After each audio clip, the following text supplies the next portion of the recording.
ननद की शादी पार्ट 4। पिछली कहानी में आपने देखा कि रीटा की बारात नहीं आती है। शोभा के पति को हादसे से सदमा लगता है। उन लोगों को डर है कि कहीं उसे हार्ट अटैक ना आ जाए। वहीं शोभा का भाई शोभित उसकी ननद रीटा के कमरे के बाहर जाता है, जहां दरवाजा अंदर से बंद होता है। अब आगे। रीटा दरवाजा खोलो, क्या हुआ? क्या हुआ शोभित, बारात आ गई क्या? नहीं आंटी जी, बारात नहीं आएगी। लड़के वाले घर में ताला लगाकर भाग गए हैं। शोभित की बात सुनकर सास को चक्कर ही आ जाता है। वो गिर जाती है। शोभित परेशान होकर उन्हें सोफे में बिठाता है और फिर से रीटा का दरवाज़ा खटखटाता है, लेकिन दरवाज़ा नहीं खुलता।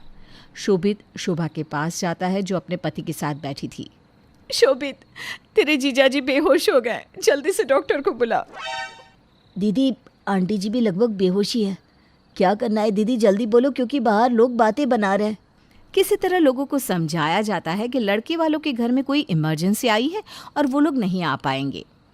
हाँ तो बोलो, पूरी बारात ना लाए, 4 लोग आकर शादी करके तो चले जाए। हाँ मौसी, यही बात हो रही है। देखिए ना, उसी दिन वो बोल रही थी कि उनकी तबीयत खराब है और डॉक्टर ने जल्दी से ऑपरेशन को बोला है। मौसी सास, जो रिश्तेदार कम ब्रॉडकास्ट चैनल ज़्यादा थी, वो ज़ोर ज़ोर से चिल्लाकर सबको ये भरोसा दिला देती है कि लड़के वालों के घर में कोई इमरजेंसी आ गई है और इसीलिए वो बारात नहीं ला पाएंगे। अरे हाँ, पता चला था, उसकी माँ आई थी। चलो फिर हम सब घर चलते हैं, क्या फ़ायदा अब रुक कर। शादी के बाद रीटा बेटी को आशीर्वाद देने आ जाएंगे। किसी तरह शोभा सभी को समझाने में कामयाब हो जाती है कि उसकी ननद की बारात नहीं आएगी। फिर अगले रोज़। अरे शोभा सुन, देख तो रीटा कमरे में नहीं है, न जाने कहाँ चली गई। शोभा भी परेशान हो जाती है कि उसकी ननद कहाँ गई, और वो पति को कुछ बताना भी नहीं चाहती थी कि अरे किसी को बुलाओ। अरे बेटा। माँ जी सुनिए ना, अभी इनको कुछ नहीं बताते। ये ना दिल पर बात ले लेते हैं, कहीं इनकी तबीयत ना बिगड़ जाए। मैं शोभित को बुलाती हूँ। शोभा शोभित को बुलाती है। हाँ दीदी, क्या हुआ? शोभित भाई, वो रीटा कमरे में नहीं है, न जाने कहाँ चली गई। तुम्हारे जीजा जी की हालत तो पता है ना, ज़रा पता कर तो कहाँ है। हाँ दीदी, मैं देखता हूँ, आप लोग परेशान ना हो। शोभित रीटा को ढूंढने निकल जाता है, लेकिन वो उसे नहीं मिलती। हार कर वो रंजित के घर जाता है, जहाँ उसके घर के बाहर उसे रीटा दिख जाती है। रीटा, यहाँ क्या कर रही है? घर में किसी को बताकर क्यों नहीं आई? सब परेशान हो रहे हैं। मैं घर नहीं जाऊंगी, मेरे कारण सब परेशान हो रहे हैं। मुझे तो पहले ही समझ जाना चाहिए था कि रंजित मुझसे शादी नहीं करेगा, लेकिन मेरे पेट में उसका बच्चा है।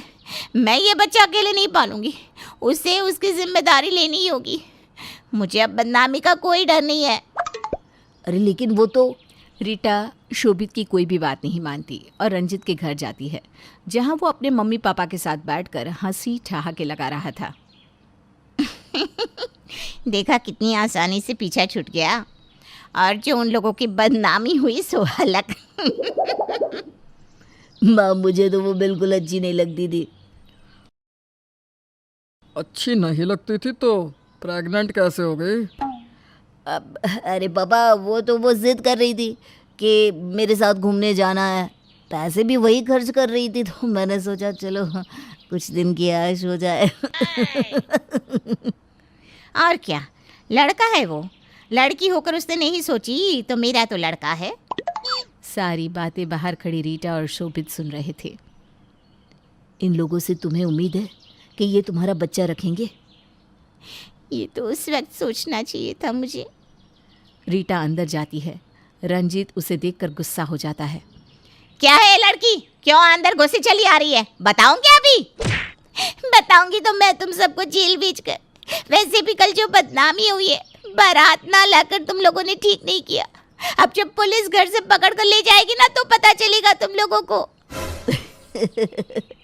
पुलिस ऐसे नहीं पकड़ती, सबूत होने चाहिए। पागल लड़की, तुम इतनी बेवकूफ़ हो, इसीलिए तुम्हारे साथ ऐसा होता है। इसकी माँ इसे नहीं समझाती होगी क्या? अरे उसकी सुनती कहाँ ये, तभी तो इसके साथ। अरे जाओ जाओ जाओ जाओ, पुलिस के पास जाओ। लेकिन क्या बोलेगी, सबूत कहाँ है? ये रिपोर्ट्स जिसमें ये दावा है कि तुम होने वाले बच्चे के पिता हो, और पुलिस की जांच होगी तो ये सही भी निकलेगा। तो फिर तैयार हो जाओ जेल जाने के लिए। क्यों रीटा? रंजीत की और उसके माँ बाप की तो हवाइयाँ ही गोल हो जाती है। अब ना ना ना बेटा, ऐसा मत करना। वो क्या है ना, आसपास हम लोगों की काफ़ी इज्जत है। अपनी ही इज्जत की फिक्र है तो दूसरों की इज्जत खराब करने से पहले ये बात सोचनी चाहिए थी। ये लड़की कितनी भोली थी जो तुम जैसे लड़के पर विश्वास कर बैठी। किसी भी लड़की का विश्वास तोड़ने से पहले ये सोच लेना चाहिए कि घर पर बहन और बेटी है, समझे? रीटा शोभित को देखी जा रही थी। वो सोच रही थी कि क्या ऐसी भी सोच किसी लड़के की हो सकती है। उसे शोभित अब बहुत अच्छा लगने लगता है। शोभित, ये रंजीत है, इसके घर में कोई बहन नहीं है, और जो माँ है ना, वो भी महिला होकर महिलाओं के लिए क्या सोच रखती है, देख लिया। ये लोग गिरी हुई सोच के लोग हैं। रंजीत, जिसे अपने बच्चे से ही प्यार नहीं, वो किसी और से प्यार कर ही नहीं सकता।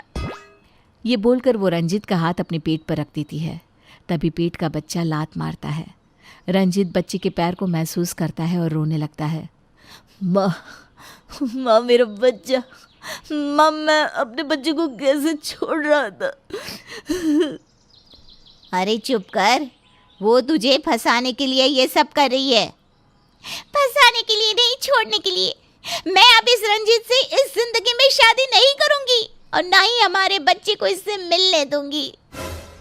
रीटा शोभित का हाथ थामती है और वहाँ से निकल रही होती है कि रंजीत उसके सामने आ जाता है। तुम ये नहीं कर सकती, वो मेरा भी बच्चा है, समझी?